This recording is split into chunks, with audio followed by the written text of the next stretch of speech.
हाय दोस्तों, नमस्कार। मैं आपका दोस्तों महेंद्र सिंह स्वागत करता हूं दोस्तों मुकेश महेंद्र एजुकेशन चैनल पर। और दोस्तों आज मैं फिर हाजिर हूं एक महत्वपूर्ण वीडियो के साथ। वो रहने वाला है हमारा भूगोल यानी ज्योग्राफी।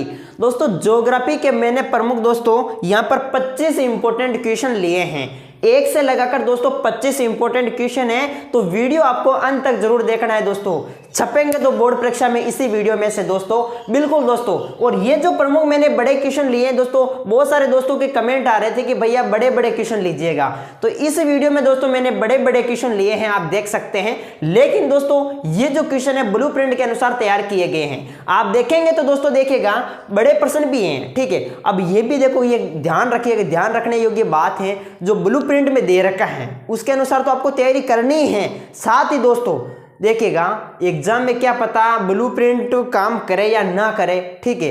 तो ध्यान रखिएगा ब्लूप्रिंट के अनुसार तैयारी करें, बहुत अच्छी बात है। लेकिन उसमें से जो बड़े प्रश्न, जो मोस्ट क्वेश्चन है, उनको भी याद करना बहुत जरूरी है, ठीक है। 100% तो मैं नहीं कह सकता कि भाई ब्लूप्रिंट के अनुसार ही बोर्ड पेपर बनता है, ठीक है। लेकिन दोस्तों हाँ ये बात सही है कि भाई बनता है, ठीक है। मैं 70% कह सकता हूं, लेकिन 30% क्या पता ब्लूप्रिंट से ऊपर भी क्वेश्चन आ सकते हैं। तो कोई बात नहीं दोस्तों, कैसे भी आए पेपर में। लेकिन ये मैंने 2 चैप्टर के प्रमुख इंपोर्टेंट क्वेश्चन आपके सामने लिए हैं, जो मानव भूगोल के मूल सिद्धांत बुक है, ठीक है। मानव भूगोल के जो मूल सिद्धांत बुक है, पहला चैप्टर है आपका मानव भूगोल प्रकृति है विषय क्षेत्र, और दूसरा चैप्टर है जनसंख्या वितरण घनत्व वृद्धि और संगठन वाला।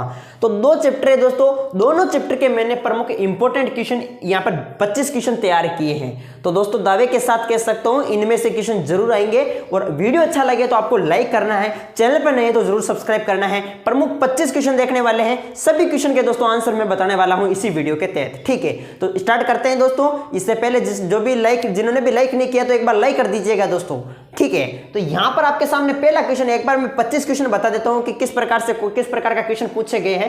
मानव भूगोल किसे कहते हैं? पहला क्वेश्चन है मानव भूगोल किसे कहते हैं, और दूसरा क्वेश्चन है रेडजल के अनुसार मानव भूगोल क्या है, और तीसरा क्वेश्चन है कि सैंपल के अनुसार मानव भूगोल क्या है, एलन सैंपल के अनुसार मानव भूगोल क्या है। चौथा क्वेश्चन है नव निश्चयवाद विचारधारा के समर्थक कौन है, और पांचवा है संभववाद विचारधारा के समर्थक कौन है, और निश्चयवाद विचारधारा के समर्थक कौन है, और भौगोलिक विचारधारा क्या है, और रुको और जाओ निश्चयवाद के समर्थक कौन है। मानव भूगोल के क्षेत्र उप क्षेत्रों के नाम बताओ। मानव का प्रकृतिकरण पर्यावरण निश्चयवाद क्या है। इसके अलावा दोस्तों ये आगे है मानव प्रकृति का मानवीकरण, ठीक है। प्रकृति का मानवीकरण यानी संभववाद विचारधारा जो है वो क्या है। इसके अलावा मानव ने प्रौद्योगिकी का विकास यानी टेक्नोलॉजी का विकास किस तरीके से किया है, और जनसंख्या किसे कहते हैं, जनसंख्या घनत्व किसे कहते हैं। इसके अलावा जन्म दर और मृत्यु दर से आप क्या समझते हैं, और जनसंख्या परिवर्तन के प्रमुख घटकों के नाम बताओ, और सबसे अधिक जनसंख्या वाला देश कौन सा है, प्रवास किसे कहते हैं, उद्गम गंतव्य स्थान क्या है, किस महाद्वीप की जनसंख्या वृद्धि दर सर्वाधिक है, जनसंख्या वृद्धि से होने वाली समस्या कौन कौन सी है, जनसंख्या वितरण को प्रभावित करने वाले कारकों के नाम बताओ। 21वीं शताब्दी के प्रारंभ में विश्व में जनसंख्या जो है कितने करोड़ से दर्ज की गई है। जॉर्ज बी क्रेसी के अनुसार जनसंख्या क्या है। 2001 की जनगणना के अनुसार भारत की जनसंख्या कितनी है। जननांकीय संक्रमण सिद्धांत क्या है। तो 25 मैंने टॉप क्वेश्चन तैयार किए हैं दोस्तों, इनको अच्छे से रट्टा लगा लेना दोस्तों। आज का काम आज ही करना है। आज हुआ 18 मार्च और कल 19 मार्च और परसों 20 मार्च को तो आपका एग्जाम है। एग्जाम से पहले इनको रट्टा लगा लीजिएगा दोस्तों। मैं कोशिश करूंगा वापस, ठीक है, फटाफट तीसरा और चौथे चैप्टर के प्रमुख क्वेश्चन आंसर लाने का। तो दोस्तों 2-2 चैप्टर के मैंने यार क्वेश्चन लाकर छाप दिए हैं बोर्ड पर। और वीडियो आपको अच्छा लगे तो लाइक जरूर करना है दोस्तों। अब हम फटाक से एक बार सभी क्वेश्चन को हल कर लेते हैं, ठीक है। यहां पर इनका सॉल्यूशन देख लेते हैं।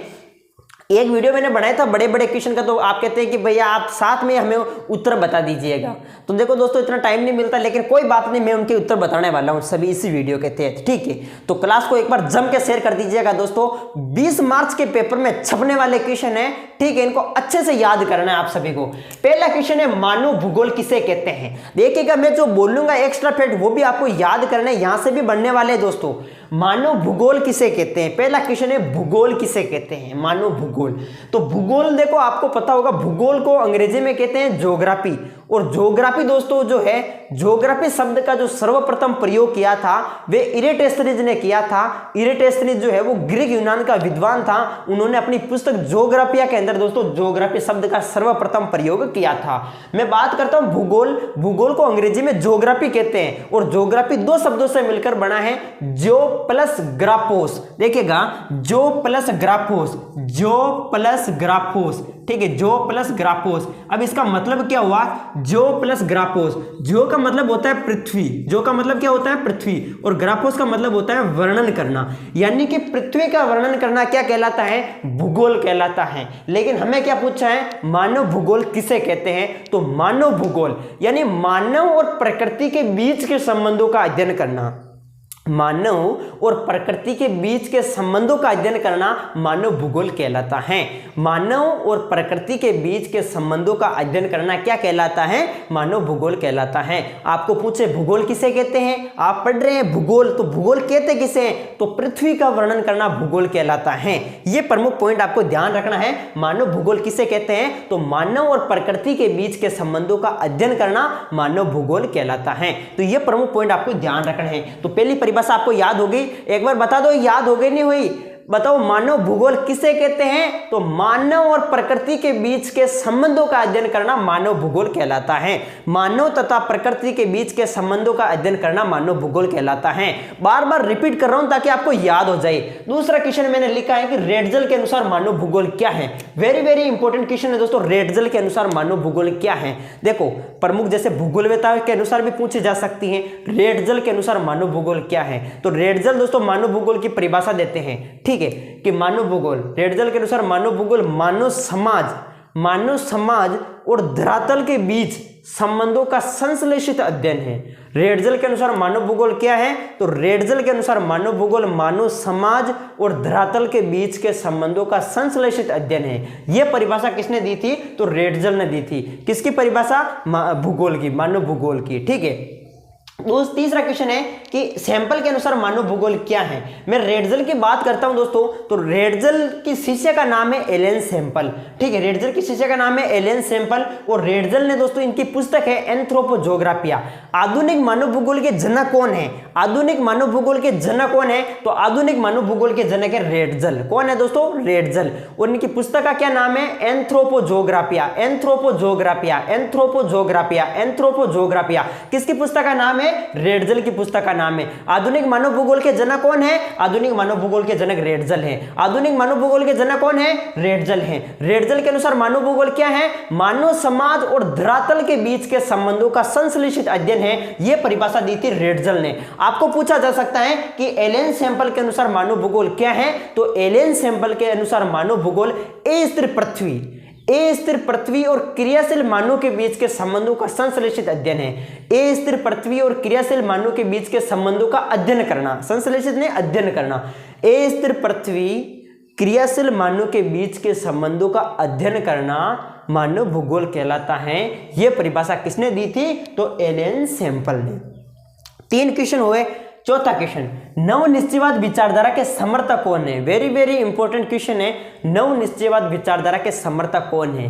नवनिश्चयवाद विचारधारा के समर्थक कौन है, तो दोस्तों नवनिश्चयवाद विचारधारा 3 विचारधारा आती है, निश्चयवाद विचारधारा, संभववाद विचारधारा, नवनिश्चयवाद विचारधारा। जो नवनिश्चयवाद विचारधारा है इसके समर्थक कौन है, तो नवनिश्चयवाद विचारधारा के जो समर्थक हैं वे है ग्रिफिथ टेलर। दोस्तों कौन है दोस्तों, ग्रिफिथ टेलर। और इस विचारधारा की यदि मैं बात करता हूं तो इस विचारधारा में देखिए इसमें प्रमुख, जैसे इसमें एक कमेंट आता है दोस्तों कि रुको और जाओ, रुको और जाओ, रुको और जाओ, यानी उत्पत्ति विकास करो लेकिन अपनी सीमा में रहकर प्रकृति को इतना ही दोन ना पहुंचे जिससे क्या है कि सभी को नुकसान हो, ठीक है। यानी नवनिश्चयवाद विचारधारा के समर्थक कौन है, ग्रिफिथ टेलर। और इसमें एक कमेंट क्या आता है दोस्तों, ठीक है, इसमें यह प्रमुख बात कही गई है कि रुको और जाओ, यानी उत्पत्ति विकास करो लेकिन अपनी सीमा में रहकर करो, ठीक है। पहले मानव में बुद्धि नहीं, तो दोस्तों क्या करता था, प्रकृति से डरता था, और प्रकृति से डरने के बाद धीरे धीरे विकास करके प्रकृति पर विजय पाना शुरू कर देता है।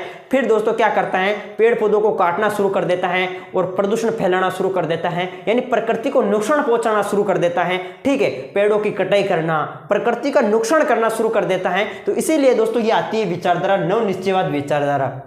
जिसके समर्थक है ग्रिफिथ टेलर। यह विचारधारा कहती है कि रुको और जाओ, यानी उत्पत्ति विकास करो लेकिन अपनी सीमा में रहकर। तो ध्यान रखना दोस्तों, ग्रिफिथ टेलर इस विचारधारा के क्या हैं? समर्थक हैं। नेक्स्ट है आपके सामने पांचवा क्वेश्चन कि संभववाद विचारधारा के समर्थक कौन है? तो संभववाद विचारधारा के समर्थक है दोस्तों, ध्यान रखना, संभववाद विचारधारा के समर्थक है विडाल डिला ब्लास।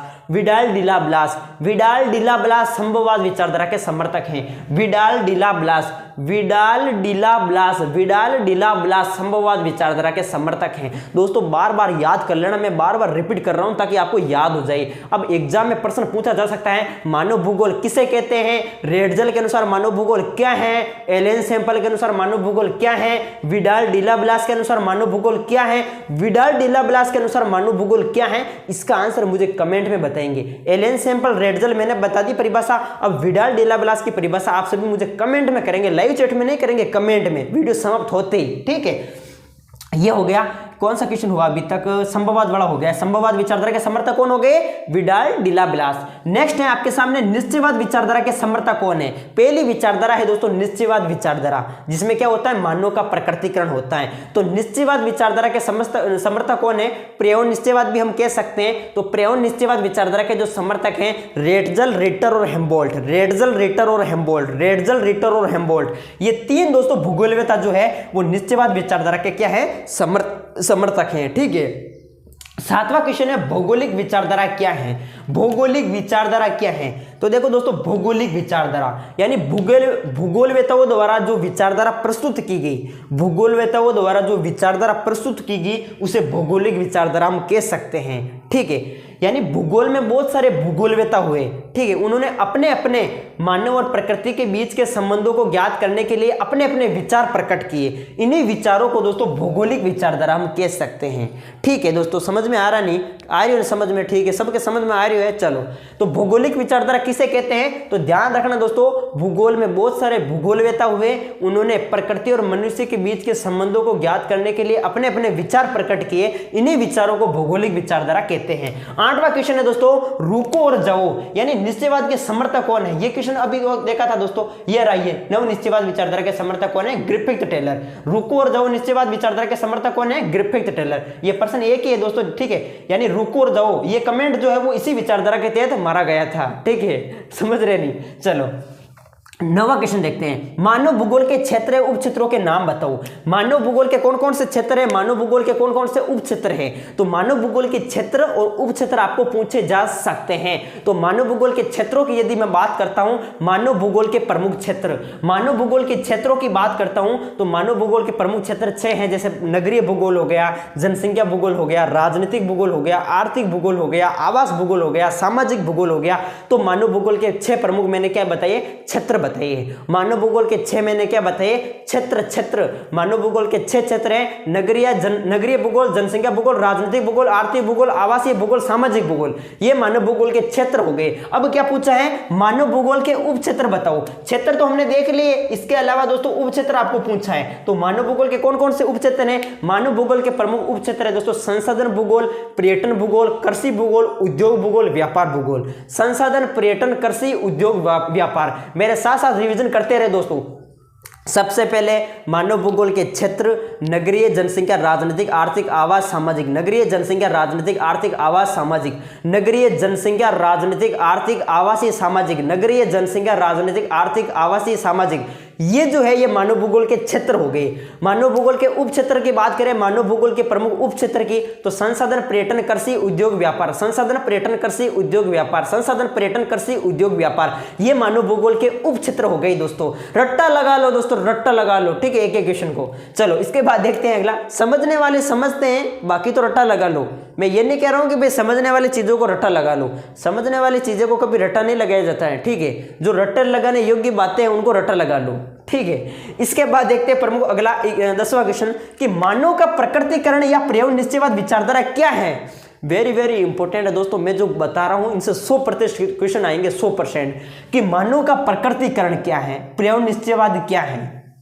एक ही है, मानव का प्रकटीकरण किस प्रकार से किया जाता है, आखिर मानव का प्रकटीकरण है क्या, पर्यावरण निश्चयवाद विचारधारा क्या है।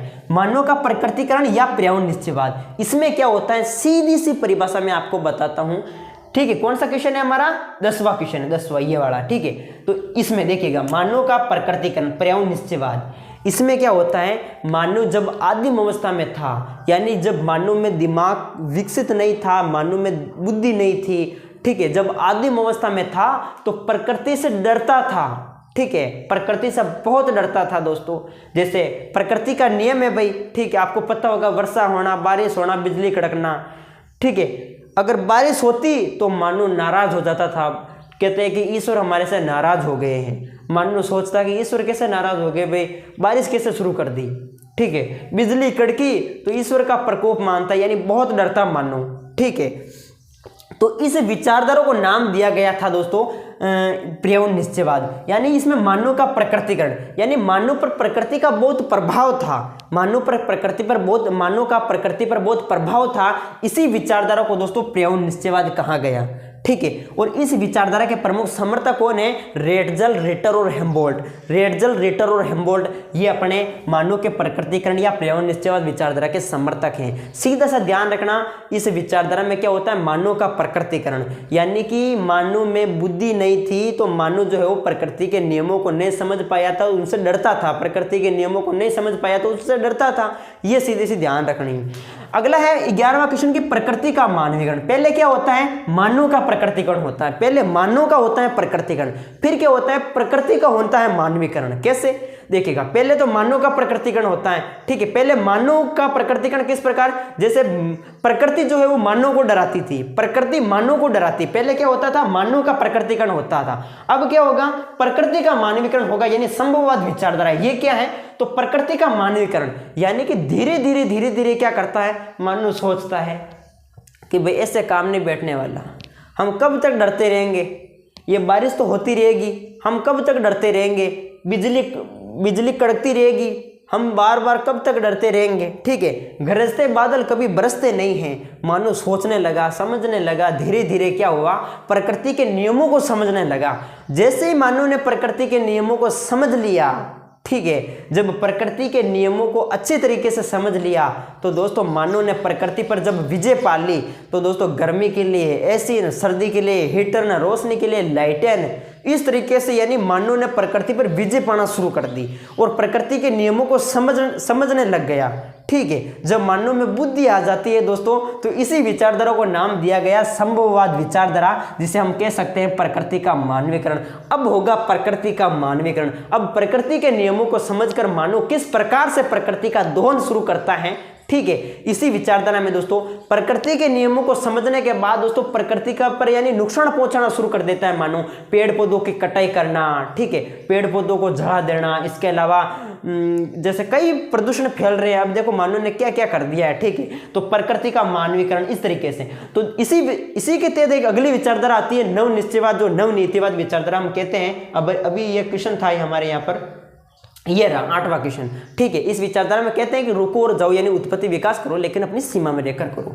तो ये प्रमुख क्वेश्चन पूछा जा सकता है दोस्तों। तो ये प्रकृति का मानवीकरण हो गया। इसके बाद मानव ने प्रौद्योगिकी का विकास किस प्रकार किया, ये भी पूछा जा सकता है कि आखिर जो है मानव में बुद्धि कैसे आई, मानव ने प्रौद्योगिकी का, टेक्नोलॉजी का विकास किस तरीके से किया। ठीक है, मानव ने प्रौद्योगिकी का विकास किस प्रकार किया, मानव ने टेक्नोलॉजी का विकास किस तरीके से किया। तो मानव ने देखो शुरुआत में तो आप सभी को पता होगा, शुरुआत में मैंने समझा दिया कि भाई मानव में जब बुद्धि नहीं तो प्रकृति से डरता था। ठीक है, प्रकृति से डरता था, बुद्धि नहीं थी। और धीरे धीरे जब मानव प्रकृति के नियमों को समझने लगता है, ठीक है, प्रकृति के नियमों के बारे में जानने लगता है तो क्या करता है दोस्तों? ठीक है, जंगल में रहता था बेचारा और पत्थर पड़े रहते तो पत्थरों को फेंकता, और क्या पता एक दिन मानव बैठा था और पत्थर थे, पत्थरों को फेंका और आपस में भिड़ने से दोस्तों आग उत्पन्न हो गई। तो इस तरीके से पता लगाया जाता है कि मानव ने आग की खोज कर दी। ठीक है, तो घर्षण एवं उष्मा के संकल्पना से मानव ने आग की खोज की, जिसका प्रयोग दैनिक जीवन में हम भी करते हैं। ठीक है, तो ध्यान रखना, पहला पॉइंट आप लिख सकते हैं कि घर्षण एवं उष्मा की संकल्पना। पहला पॉइंट आप लिख सकते हैं कि मानव ने टेक्नोलॉजी का विकास किस तरीके से किया। तो पहला घर्षण एवं उष्मा की संकल्पना, यानी घर्षण एवं उष्मा के संकल्पना ने आग की खोज की, जिसका प्रयोग दैनिक जीवन में हम करते हैं। और जैसे आग की मानव ने खोज की तो जानवरों को मारकर आग आग में पकाकर खाने लगा, ठीक है, उसका स्वाद बढ़ने लगा। तो ये लिख सकते हैं पहला पॉइंट। तो दूसरा पॉइंट है दोस्तों, मानव ने प्रौद्योगिकी का दूसरा विकास किस तरीके से किया। दूसरा आप लिख सकते हैं कि भाई जैसे अधिक तेज गति के वाहन बनाने हैं, ठीक है, अधिक तेज गति से चलने वाले वाहन बनाने हैं। तो उन्होंने वायु की गति के नियमों को समझा, वायु की गति के नियमों को समझने के बाद अधिक तेज की गति से वाहन बनाना शुरू कर दिए, ठीक है। तो ये दूसरा पॉइंट लिख सकते हैं, वायु गति के नियमों के बारे में मानव ने जाना। तीसरा पॉइंट आप लिख सकते हैं जैसे डीएनए अनुवंशिकी, यानी कि डीएनए अनुवंशिक लक्षणों के बारे में मानव ने समझा, तो अधिकतर बीमारियों पर मानव जो है वो रोक पा चुका है। तो इस तरीके से मानव ने टेक्नोलॉजी का विकास किया अपने मन के अनुसार, अपने बौद्धिक क्षमता के अनुसार आप खुद लिख सकते हैं, ठीक है। इसके बाद मैंने अगला क्वेश्चन लिया, आपको थोड़ा सा कम नजर आ रहा होगा, जनसंख्या किसे कहते हैं। जनसंख्या, जनसंख्या कहते किसे हैं। देखिएगा दोस्तों, मैं यहां पर एक शब्द लिखता हूं, जनसंख्या कहते किसे हैं। तो यहां पर एक शब्द है दोस्तों, जनसंख्या, जनसंख्या, जनसंख्या। देखिएगा जनसंख्या को यदि मैं तोड़ता हूं तो जन प्लस होता है संख्या, ठीक है, जन प्लस संख्या होता है। जन का मतलब क्या होता है, जन का मतलब होता है जनता, संख्या का मतलब संख्या, यानी जनसंख्या, जन प्लस संख्या, जन यानी जनता, लोग प्लस संख्या, लोगों की संख्या क्या कहलाती है, जनसंख्या कहलाती है। परिभाषा किस तरीके से लिखेंगे कि संपूर्ण पृथ्वी या उसके किसी भी भूभाग पर एक निश्चित समयावधि में निवास करने वाले व्यक्तियों की कुल संख्या को हम क्या कहते हैं, जनसंख्या कहते हैं। संपूर्ण पृथ्वी या उसके किसी भी भूभाग पर एक निश्चित समयावधि में निवास करने वाले व्यक्तियों की कुल संख्या को हम जनसंख्या कहते हैं। तो जनसंख्या की परिभाषा आप सभी को याद कर लेनी है, ठीक है। तो ये हमारा जनसंख्या हो गई। इसके बाद है जनसंख्या घनत्व किसे कहते हैं। जनसंख्या घनत्व, देखिएगा जनसंख्या घनत्व की मैं परिभाषा बोल रहा हूं, आप सुन रहे हैं, मैं बोल रहा हूं, आप सुन रहे हैं, मैं बोल रहा हूं। जनसंख्या घनत्व कहते किसे हैं, तो पृथ्वी के प्रति इकाई वर्ग क्षेत्र में निवास करने वाले व्यक्तियों की कुल संख्या को हम जनसंख्या घनत्व कहते हैं।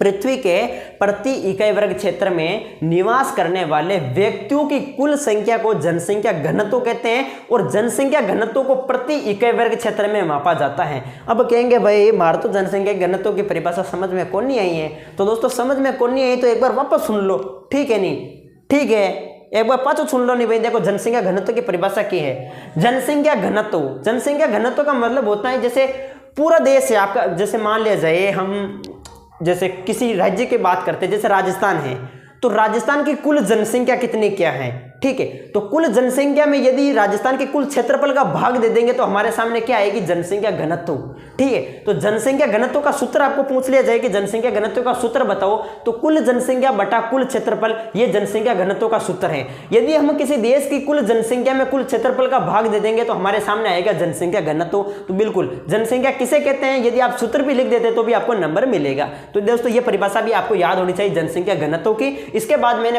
15वां क्वेश्चन लिया है, जन्म दर और मृत्यु दर से आप क्या समझते हैं, ठीक है। जन्म दर और मृत्यु दर से आप क्या समझते हैं। तो प्रति 1000 बच्चों पर एक वर्ष में जीवित बच्चों की संख्या जन्म दर कहलाती है। प्रति 1000 बच्चों पर एक वर्ष में जीवित बच्चों की संख्या क्या कहलाती है, जन्म दर कहलाती है। प्रति 1000 बच्चों पर एक वर्ष में जीवित बच्चों की संख्या जन्म दर कहलाती है। प्रति 1000 व्यक्तियों पर एक वर्ष में मृत होने वाले व्यक्तियों की संख्या मृत्यु दर कहलाती है। तो जन्म दर और मृत्यु दर दोनों परिभाषा आपको याद कर लेनी है, ठीक है। तो ये हमारे 15 क्वेश्चन हो गए दोस्तों। अब मैं बात करता हूं अपना 16वां क्वेश्चन है दोस्तों, यहां पर जनसंख्या परिवर्तन के प्रमुख घटक। आपको पता होगा जनसंख्या परिवर्तन के महत्वपूर्ण 2 घटक है, भौगोलिक, एक तो हम कह सकते हैं दोस्तों प्राकृतिक घटक, नेचुरल घटक, और दूसरा है इंडस्ट्री घटक, अभिप्रेरित घटक। और इसी के तहत प्रमुख जैसे जन्म दर, मृत्यु दर, प्रवास है। तो ध्यान रखना जनसंख्या परिवर्तन के महत्वपूर्ण 3 घटक है, जन्म दर, मृत्यु दर, प्रवास। मुख्य रूप से 2 है, उनके टुकड़े हो जाते हैं दोस्तों। जैसे मैं बात करता हूं, सबसे पहले कौन सा घटक है भाई, सबसे पहले कौन सा घटक है, अभिप्रेरित घटक। दूसरा है पहला नेचुरल घटक। नेचुरल घटक में जैसे जन्म दर, मृत्यु दर आते हैं, और दूसरा अभिप्रेरित है इंडस्ट्री घटक है जिसमें प्रवास आता है। तो ध्यान रखना जनसंख्या परिवर्तन के घटक हो गए जन्म दर, मृत्यु दर और प्रवास। नेक्स्ट क्वेश्चन है आपके सामने, सबसे अधिक जनसंख्या वाला देश कौन सा है। सबसे अधिक जनसंख्या वाला देश कौन सा है, सबसे अधिक जनसंख्या वाला देश है चीन। सबसे ज्यादा जनसंख्या किस देश की है, तो चीन की है। दूसरे स्थान पर भारत है दोस्तों, ध्यान रखना। इसके अलावा तीसरा क्वेश्चन हम देखते हैं कि प्रवास किसे कहते हैं, उद्गम और गंतव्य स्थान से आप क्या समझते हैं। प्रवास किसे कहते हैं, उद्गम और गंतव्य स्थान से आप क्या समझते हैं। तो प्रवास का मतलब क्या होता है, प्रवास का मतलब होता है एक स्थान को छोड़कर किसी दूसरे स्थान पर चले जाना। एक स्थान को छोड़कर किसी दूसरे स्थान पर जाकर बस जाना क्या कहलाता है, प्रवास कहलाता है। सीधी सी परिभाषा है, एक स्थान को छोड़कर किसी दूसरे स्थान में जाकर बसना प्रवास कहलाता है। प्रवास को हम प्रवसन कहते हैं, प्रवास को हम जनसंख्या का स्थानांतरण भी हम कह सकते हैं, ठीक है। इसके अलावा प्रवास की परिभाषा यदि मैं देना चाहूं, ये तो परिभाषा प्रवास की होगी, दूसरी परिभाषा की यदि मैं बात करता हूं तो एक या एक से अधिक व्यक्तियों का, एक या एक से अधिक व्यक्तियों का एक स्थान से दूसरे स्थान अर्थात एक भौगोलिक इकाई से दूसरी भौगोलिक इकाई में जाकर बसना प्रवास कहलाता है। दोस्तों ध्यान रखिएगा, यहां पर मैंने शब्द लिए हैं, एक तो उद्गम स्थान, एक लिया है मैंने गंतव्य स्थान। इनका क्या मतलब हुआ? उद्गम स्थान का मतलब होता है जहां से लोग चलते हैं, जहां से लोग जाते हैं, ठीक है, जहां से लोग चलते हैं वो तो हो गया उद्गम स्थान, और जहां लोग गमन करते हैं, जहां लोग आगमन करते हैं, जहां लोग पहुंचते हैं वो है गंतव्य स्थान। तो ये आपको ध्यान रखना है, उद्गम स्थान और गंतव्य स्थान क्या है? तो उद्गम स्थान जहां से लोग चलते हैं, जहां से लोग जाते हैं वो तो है उद्गम स्थान, और जहां लोग गमन करते हैं, जहां लोग पहुंच जाते हैं वो है गंतव्य स्थान। तो ध्यान रखिएगा, ये प्रवास की परिभाषा हो गई, ये हो गया उद्गम और गंतव्य स्थान भी ध्यान रखना। इसके अलावा 19वां है, किस महाद्वीप की जनसंख्या वृद्धि दर सर्वाधिक है? किस महाद्वीप की जनसंख्या वृद्धि दर सर्वाधिक है? तो अफ्रीका महाद्वीप की जनसंख्या वृद्धि दर जो है वो सर्वाधिक है। किस महाद्वीप की जनसंख्या वृद्धि दर सर्वाधिक है? तो अफ्रीका महाद्वीप की जनसंख्या वृद्धि दर सर्वाधिक है। सबसे अधिक जनसंख्या वृद्धि दर वाला देश कौन सा है? लाइबेरिया। सबसे अधिक जनसंख्या वृद्धि दर वाला देश है लाइबेरिया, और न्यूनतम जनसंख्या वृद्धि दर वाला देश है लेटविया, ठीक है। और किस महाद्वीप की जनसंख्या वृद्धि दर सर्वाधिक है? तो अफ्रीका महाद्वीप की। नेक्स्ट क्वेश्चन आपके सामने है दोस्तों, जनसंख्या वृद्धि से होने वाली समस्या ये बताओ। अब देखो दोस्तों, जिनमें दोस्तों थोड़ा बहुत भी नॉलेज है, थोड़ा बहुत की चैप्टर से संबंधित कुछ जानकारी है, तो वो अपने मन के अनुसार कर सकता है कि जनसंख्या वृद्धि से होने वाली समस्या। बिल्कुल दोस्तों, जिन्होंने किताब खोलकर नहीं देखी वो भी कर सकता है। जनसंख्या वृद्धि से हमारे सामने क्या समस्या आ रही है? आपको ही पता है दोस्तों, जनसंख्या लगातार जनसंख्या बढ़ रही है, तो हमारे बीच क्या समस्या आ रही है? आप पहला पॉइंट तो आप यही लिखेंगे दोस्तों कि निरंतर जनसंख्या बढ़ रही है, तो हमारे देश के क्षेत्रफल में कमी आ रही है। देश के क्षेत्रफल में क्या आ रही है? कमी आ रही है, यानी जो हमारे जो खेत है, हमारे जो जमीन है वो सिकुड़ती जा रही है, बिल्कुल कम होती जा रही है। पहला पॉइंट तो आप ये भी लिख सकते हैं। दूसरा पॉइंट आप लिख सकते हैं कि भाई यानी लोग जो है अपनी मूलभूत आवश्यकता को पूरा नहीं कर पा रहे हैं, ठीक है।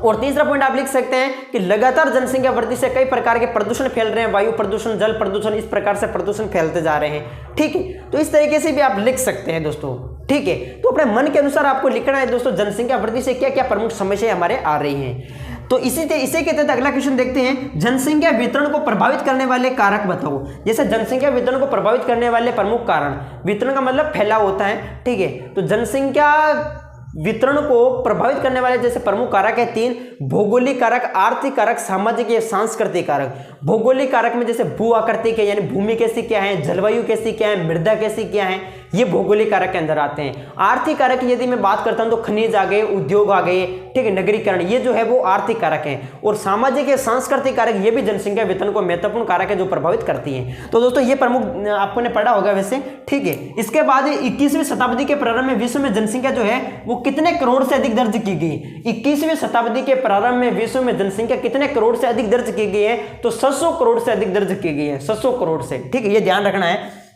जॉर्ज बी क्रेसी के अनुसार जनसंख्या क्या है? जॉर्ज बी क्रेसी के अनुसार जनसंख्या क्या है? जॉर्ज बी क्रेसी ये परिभाषा देते हैं जनसंख्या के संबंध में। ये कहते हैं कि एशिया के कम जगह पर अधिक, एशिया के कम जगह पर अधिक और अधिक जगह पर कम लोग रहते हैं, ठीक है। ये क्या कहते हैं जॉर्ज बी क्रेसी जनसंख्या के संबंध में कि एशिया के कम जगह पर तो अधिक लोग रहते हैं, और कम जगह पर तो अधिक लोग रहते हैं, और अधिक जगह पर बिल्कुल कम लोग रहते हैं। ये जॉर्ज बी क्रेसी परिभाषा देते हैं। 2001 की जनगणना के अनुसार भारत की जनसंख्या कितनी क्या है? 2001 की जनगणना के अनुसार भारत की जनसंख्या क्या है? तो 2001 की जनगणना के अनुसार भारत की जनसंख्या है 102.7 करोड़, 102.7 करोड़, लमसम आप कर देना 102 करोड़।